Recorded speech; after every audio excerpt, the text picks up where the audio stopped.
Doctor ಜಿನು Antony, ಕನಕ ನಿಸರ್ಗ ಮನೆ, Kaginele, Haveri. So ಇವತ್ತು ನಮ್ಮ ಹಾಸ್ಪಿಟಲಲ್ಲಿ ಜಾಸ್ತಿ ಪೇಷಂಟ್ಸ್ಗಳು ಅಡ್ಮಿಟ್ ಆಗುವ ಒಂದು ಕಾಯಿಲೆ ಇದೆ, ಡಯಾಬಿಟಿಸ್ ಅಥವಾ ಮಧುಮೇಹ ಅಂತಿರೋದು. ಸೊ ಈ ಮಧುಮೇಹ ಕಾಯಿಲೆ ಆಲ್ರೆಡಿ ಡಯಾಗ್ನೋಸ್ ಮಾಡಿ ಅಥವಾ ಇನ್ಸುಲಿನ್ ಟ್ಯಾಬ್ಲೆಟ್ಸ್ಗಳು ತಗೊಳ್ಳೋರೆ ನಮ್ಮ ಆಸ್ಪತ್ರೆಯಲ್ಲಿ ಬರೋದು. ಸೊ ನಾವೇನು ಡಿಸೈಡ್ ಮಾಡಿದ್ವಿ, ಇದೆಲ್ಲ ಸ್ಟಾರ್ಟ್ ಮಾಡೋದಕ್ಕಿಂತ ಮುಂಚೆನೆ ನಿಮಗೆ ಕಂಡಿಟ್ಟಿದ್ರೆ ಮತ್ತೆ ಈ ಟ್ಯಾಬ್ಲೆಟ್ಸು ಇನ್ಸುಲಿನ್ ಇದೆಲ್ಲ ಸ್ಟಾರ್ಟ್ ಮಾಡಿ ಅದರದ್ದು ಕಾಂಪ್ಲಿಕೇಶನ್ಸ್ ಬರೋದೇ ಥರ ನಿಮಗೆ ಇರಕ್ಕಂಥದ್ದು ಆಗುತ್ತೆ. ಸೊ ಇದೆಲ್ಲ ಅರ್ಲಿ ಸ್ಟೇಜಸ್ ಅಲ್ಲಿ ನಮ್ಮ ಬಾಡಿ ಸಿಂಪ್ಟಮ್ ತೋರಿಸುತ್ತೆ, ಅದೆಲ್ಲ ನಾವು ಅಷ್ಟು ಗಮನ ಕೊಡಲ್ಲ. ಸೊ ಇದು ನಿಮಗೆ ಈಸಿಯಾಗಿ ಒಂದು 5 years 10 years ಮುಂಚೆನೆ ಹೇಗೆ ಕಂಡುಹಿಡಿಯಬಹುದು ಹೇಗೆ ಕಂಡುಹಿಡಿಯೋದು ಅಂತ 3 ಟೆಸ್ಟ್ ಬಗ್ಗೆ ಹೇಳ್ತೀವಿ. ಸೊ ಯೂಶಲಿ ಮಧುಮೇಹ ಅಂದಿರೋದು 2 ಟೈಪ್ ಇದೆ, ಒಂದು ಟೈಪ್ 1 ಒಂದು ಟೈಪ್ 2 ಅಂತಿರೋದು ಎಲ್ಲರಿಗೂ ಗೊತ್ತಿರುತ್ತೆ. ಒಂದು 5% ಟೈಪ್ 1 ಡಯಾಬಿಟಿಕ್ ಇರುತ್ತೆ.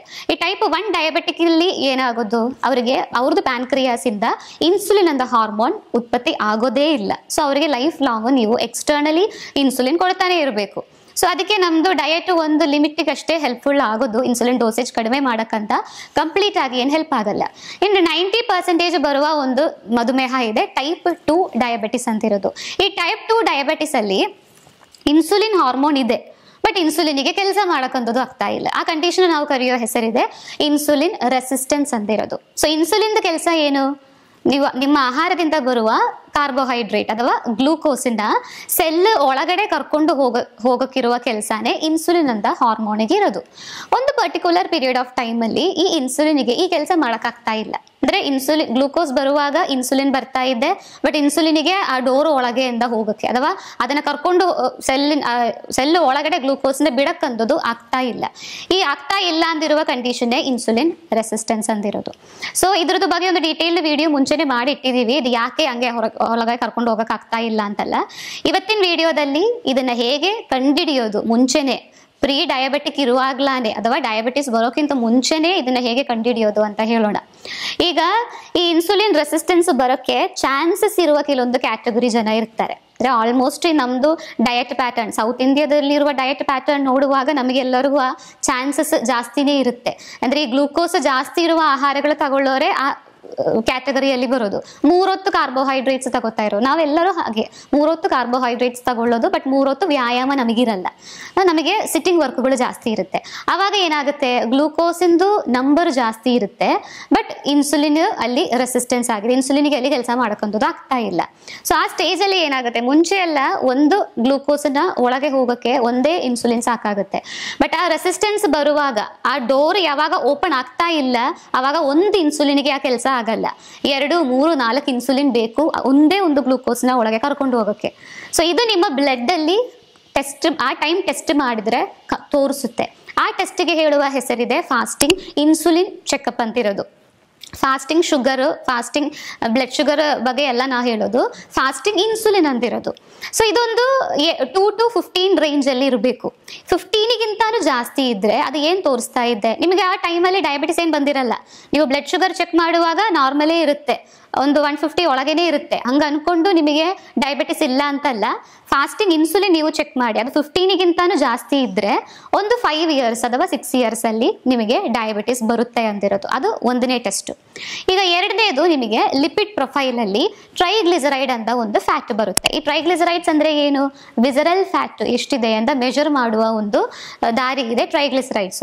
ಇದೊಂದು 150ಗಿಂತ ಜಾಸ್ತಿ ನಿಮ್ಮ ಬ್ಲಡ್ ಅಲ್ಲಿ ತೋರಿಸ್ತಾ ಇದೆ ಅಂದ್ರೆ, ಅದು 200 300 ಇದೆ ಅಂತ ಅನ್ಕೊಂಡು ನಿಮಗೆ ಡಯಾಬಿಟಿಸ್ ಇರುತ್ತೆ ಅಂತಿಲ್ಲ, ಬಟ್ ಡಯಾಬಿಟಿಸ್ ಬರಲ್ಲ ಅಂತಾನು ಹೇಳಕ್ಕಾಗಲ್ಲ. ಮೇ ಬಿ 50 years ನಂತರ ಇಲ್ಲ 60 years ನಂತರ ನಿಮಗೆ ಬರ್ಬೋದು. ಸೊ ಟ್ರೈಗ್ಲಿಸರೈಡ್ಸ್ ಒಂದು 150 200ಗಿಂತ ಜಾಸ್ತಿ ಇದ್ರೆ ಅದರದ್ದು ಅರ್ಥ ಅದಕ್ಕೆ ನೀವು ಗಮನ ಕೊಡಲಿಲ್ಲ ಅಂತಿದ್ರೆ ಒಂದು 4 to 5 years ಆದಮೇಲೆ ನೀವು ಡಯಾಬಿಟಿಕ್ ಆಗುತ್ತೆ ಅಂತ. ಅದು ಎರಡನೇ ಟೆಸ್ಟ್. ಮೂರನೇದು ಟೆಸ್ಟ್ ಇದೆ HbA1c ಅಂತಿರೋದು. HbA1c ಯಾವಾಗಲೂ 6 ಒಳಗೆ ಅಥವಾ 5.8 ಒಳಗೇನೆ ಇರಬೇಕು. ಈ 5.8 ಕ್ರಾಸ್ ಆಗಿದೆ, 5.9 ಅಥವಾ 6 ಈ ಸ್ಟೇಜಿಗೆಲ್ಲ ಬಂದ್ರೆ ಪ್ರೀ ಡಯಾಬಿಟಿಕ್ ಆಗಿದೆ ಅಂತ. ನೀವು ಡಯಾಬಿಟಿಕ್ ಆಗಿದೆ ಅಂತಲ್ಲ, ನಿಮ್ದು ಬ್ಲಡ್ ಶುಗರ್ ಚೆಕ್ ಮಾಡುವಾಗಲೂ ಅವಾಗಲೂ ನಾರ್ಮಲೇ ಬರುತ್ತೆ, ಬಟ್ HbA1c ಒಂದು 5.8 5.9 ಅಥವಾ 6ಗೆಲ್ಲ ಹೋಗ್ತಾ ಇದೆ ಅಂದ್ರೆ ಅದ್ರದ್ದು ಏನ್ ತೋರಿಸುತ್ತೆ, ಒಂದು 5 to 6 years ಇಲ್ಲ 3 to 4 years ಅಲ್ಲಿ ನೀವು ಡಯಾಬಿಟಿಕ್ ಕ್ರಾಸ್ ಅಂದ್ರೆ 6.5 ಕ್ರಾಸ್ ಆದ್ರೆ ಡಯಾಬಿಟಿಸ್ ಆಗಿದೆ ಅಂತ. ಅದು ಕ್ರಾಸ್ ಆಗಕ್ಕೆ ಅಷ್ಟೊಂದು ಏನ್ ಟೈಮು ನಿಮಗೆ ಬೇಕಾಗಿರಲ್ಲ. ಸೊ ಈ ಒಂದೆಲ್ಲ ನಾನೀಗ 3 ಟೆಸ್ಟ್ ಹೇಳಿದೆ. ಈ 3 ಟೆಸ್ಟಲ್ಲಿ ಯಾವ ಬಾರ್ಡರಲ್ಲಿ ನೀವು ಇದೆ, ಈಗ ಎಲ್ಲ ಆಲ್ರೆಡಿ ನೀವು ಕ್ರಾಸ್ ಆಗಿದೆ ಅಂದರೆ ನಿಮ್ಮ ಜೀವನ ಶೈಲಿ ಅಥವಾ ಆಹಾರ ಶೈಲಿ ಚೇಂಜ್ ಮಾಡೋಕ್ಕಿರುವ ಟೈಮ್ ಆಯಿತು. ಈಗ ಕೆಲವರು ಹೇಳ್ತಾರೆ ನಮಗೆ ಅನ್ನ ರೊಟ್ಟಿ ಚಪಾತಿ ಎಲ್ಲ ಬಿಟ್ಟು ಇರೋಕ್ಕೇನೆ ಆಗಲ್ಲ, ನಮಗದು ತಿನ್ನಲೇಬೇಕು, ಈಗ ಶುಗರ್ ನಾರ್ಮಲಿಗೆ ಬಂದರೆ ನಾನು ಯಾವಾಗ ಸ್ಟಾರ್ಟ್ ಮಾಡೋದು ಅಂತೆಲ್ಲ ಕೇಳ್ತಾ ಇರ್ತೀವಿ. ಈಗ ನಿಮಗೊಂದು ಕಾಯಿಲೆ ಬರೋದೇ ಥರ ನೋಡಬೇಕು ಅಂದರೆ ಆ ಆಹಾರ ಶೈಲಿ ಚೇಂಜ್ ಮಾಡಲೇಬೇಕು ಅಂತ ಅನಿವಾರ್ಯ ಆಗುವಾಗ ಅದು ಚೇಂಜ್ ಮಾಡಲೇಬೇಕಾಗತ್ತೆ.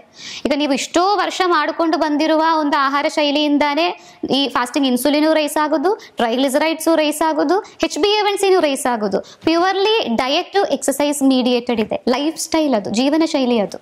ನೀವು ಅದನ್ನು ಚೇಂಜ್ ಮಾಡೋಕ್ಕೆ ರೆಡಿನೇ ಇಲ್ಲದೆ ಇರುವಾಗ ನಿಮಗೆ ಇರೋದಿದೆ ಇನ್ಸುಲಿನು, ಮೆಡಿಕೇಶನ್ಸ್ಗಳು, ಸರ್ಜರೀಸ್ಗಳು, ಆ ಥರ ಅಲೋಪತಿ ಸಿಸ್ಟಮ್ಸ್ಗಳು.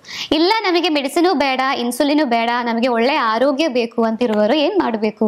ಇದೆಲ್ಲ ಅರ್ಲಿ ಸ್ಟೇಜಲ್ಲಿನೇ ಕಂಡಿಡಿದು ಆಹಾರ ಶೈಲಿ ಚೇಂಜ್ ಮಾಡೋಕ್ಕೆ ಸ್ವಲ್ಪ ಗಟ್ಟಿ ಮನ್ಸು ಮಾಡಬೇಕು.